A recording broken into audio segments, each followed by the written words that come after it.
Salut! In this lesson, we will learn about the imperative, one of your 4 extra forms of the verb you should be able to know and recognize for your GCSE. Qu'est-ce que l'impératif? What is it? Et comment ça marche? L'impératif is once again a mood and not a tense as it is used to make suggestions or give orders and advices but not to relate actual facts. How does it work?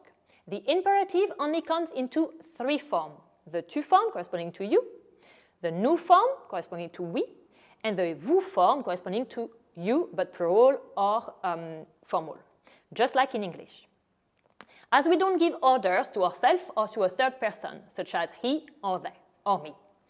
It is one of the easiest forms to make, as it is effectively the tu, the nous, and the vous form of the present tense of your verb.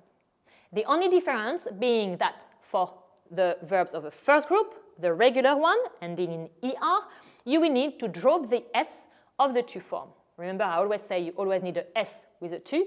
For the imperative, you don't for the first group only. That's it.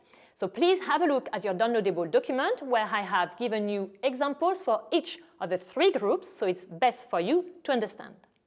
For the first group, I took the example of to like, which is aimer, that everyone knows, which will do aime, which will be like, but remember you need to drop the s in this case.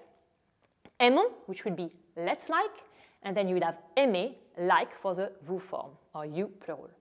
Finir, the verb finir to finish, will do similarly. Fini, which is finish for tu. Finissons, let's finish. Don't forget the ison, because we want the present form of the verb. And finally, we'll have finissez for the vous form. For partir and entendre from the third group, we will respectively have part, leave, partons, let's leave, and partez, leave for the vous form.